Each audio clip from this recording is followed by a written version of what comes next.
I think this is a serious condition that isn't talked about. We moved away from, we both grew up, we went to high school together. To stand on your own as a full being, no matter who's around you. And then you can bring your all and your best self to every interaction. Not depending on the interaction to feel full. Like, comment, subscribe. Hello everyone, this is Get Lin My Belly with your host Lin Ma, and this is my friend Sami. I want to start a new series, and I want to do more talking because I love food, but I also love to talk about different topics, and this is the start of that. Today's topic is going to be about FOMO. And I picked my girl because we're both the queens of FOMO. Oh God. And we have a little snack here with us, some kimbap that I just made. There's one ingredient missing, which is the meat. It's to symbolize being left out. Yeah, FOMO. The FOMO. The meat really has FOMO. The food right has now. something to do with our topic right now. First of all, I want to talk about our FOMO. Oh God. In which context do you experience FOMO? I'm pretty notorious for experiencing FOMO. Yes, I know that. I get made fun of constantly. I think the worst FOMO is when you are invited to something that people want you there and you really want to be there and you just can't be there. Interesting. And it really kills me. It really kills me. And when they're posting Instagram stories, it kills her. When you see pictures afterwards, or you hear stories afterwards, like my heart physically, my soul, it's like deep in my soul hurts. Well, you bring up a good point. Instagram is probably the biggest trigger for my FOMO. I was gonna say for me, it's when I see people hanging out and I had no idea that they were gonna hang out. That hurts. I get so left out. Yeah. I just feel like why didn't they invite me? Yeah. Why wasn't I invited? Yeah. Name a time where, because of your FOMO, you did the most. Wait, it's every time. Like, it's every time. I will book myself like. Give me a weekend where you're overbooked. Like, how overbooked is overbooked? Like, I'll wake up not even in my own apartment, you know, like at a friend's house or something, and then I'll go home, shower, meet up with a certain friend.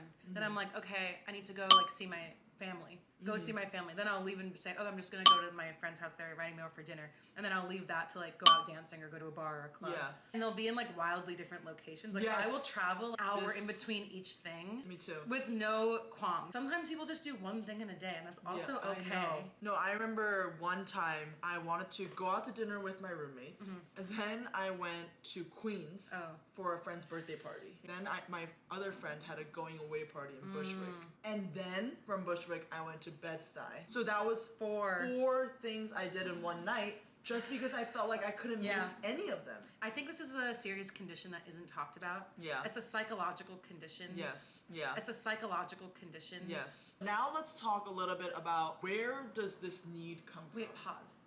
Can I eat one of these? Let's eat one of these. So we're gonna snack as we talk. Really good? So good. You like it? The flavors balance each other out so well. I know. The pickled. Okay, so my camera died, which is why things are shifted a little bit, if you notice that. But what we were talking about is where does FOMO come from?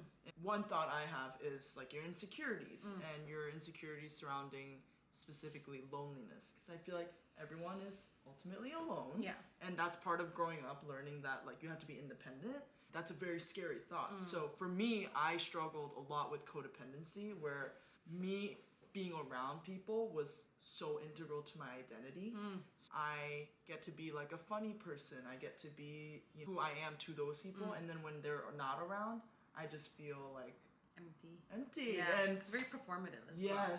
Yes. So where do you think this inability to say no comes from for you? Like, where does FOMO come from for a lot of people? That's a huge thing for me. I think I need constant stimulation and distractions because that moment of silence for me is terrifying. Like I will always, even when I'm alone, it's like a podcast is on, music is on, a TV's on. I don't let myself just like sit in silence and be idle and be by myself. I'm bad with that. I'm still working on that. Bored and anxious, bored, really lost. So I think filling up your time with a lot of things for me is better than having like nothing to do.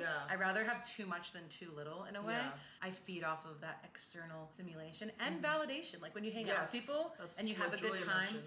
Like it's so nice to hang out with somebody and then they're like, I had a great time. I love hanging out with you. FOMO also stems from not wanting to disappoint people.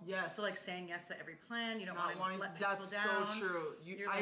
You want to show up for your and friends. not let people down. Yeah. It's a huge problem I have. Going back to the validation thing, I think I wrote that down when I was like brainstorming for this video. When you feel FOMO, it's this fear of being forgotten, not cared for, irrelevant. Yeah. And those are really scary things Really to feel. scary. I didn't think about not letting people down. That is huge for me. Why can't I let people down? Because they don't actually care that much. I was just going to say, like, me saying no to something is not the end all be all of like a relationship with a friend or even with your career or something. You're allowed, people say no all the time. To me, and I'm I don't fine care. with it. Yeah. The one big reason I wanted to make this video in the first place is to really talk about what can we do about FOMO? Like, do we just accept it or do we try to challenge ourselves to move past it? Not fully, because we will always feel left out in some ways. I remember when I was planning this video, I was literally gonna start out the video by saying, get over it. Because, and I don't mean that in a mean way, but I mean, like, let's actually think about it. Nobody really owes you anything, you know? And people have a right to hang out without you. People have a right to live their own individual lives. You know, I'm just kidding. What can we do to, how can we rationalize? Yeah, like mitigate our... Yeah, our FOMO. Yeah. Rationalize getting over our FOMO. What tips do you have? I really struggled with codependency. That just comes from all the insecurities that we were just talking about, and I have to challenge myself to be more willing to stand on my own and be okay with that, and realize that all the memories I get with my friends are an added like bonus and amazing gift in my life. But me alone, that has to be set right, or else my relationships with those people won't be as fulfilling because it's gonna be constant like dependency, and that means I will fall apart if that relationship doesn't work out. You basically want to be able to stand on your own as a full being, no matter who's around you, and then you can bring your all and your best self to every interaction, not depending on the interaction to like feel full. The thing is, I think you just have to accept things that are true. Like, everyone feels loneliness. That's just kind of innate in human beings. You gotta accept that. But to try to avoid it and run away from it by constantly busying yourself and like making yourself surrounded by people, I think can just be avoiding the issue. That's what I need to work on the most. Yes, me too. I need to learn how to like really just be okay being alone. Yes, and you know, I think you have to learn that because one, other people have a right to do their own thing, but also just can't realistically always be there for you. That's just not possible, right? Like, some friendships end, sometimes people just are busy, and I have to accept that. I hate that. I can't fall apart when that happens. I rationalize it too, is like, think about me making a plan with somebody. I'm obviously not thinking about the dozens of people I didn't invite to the plan. I'm just thinking about me making a plan with somebody. Exactly. So I think when you're thinking about, let's say there's like a group of 3 people it's that not are about hanging out. you. It's not, I wasn't even on their mind. Yes. Also, like, our energy, we have a lot of energy. We have a big personalities, I would say. And I think for a lot of situations, that's really good, and people want to have that around. But in some situations, they might not want to have that around for whatever reason. And I also understand that, like, you have different people in your life for different things. And sometimes I might not be the person to be there all the time. I have to say, I feel less often that I'm not getting invited to things. That's not my biggest issue. Like, I'm more okay with that in my brain than the other kind of FOMO where I got invited and I can't go. That bothers me more almost. How do you want to address that? I think I do need to, number one, learn how to say no.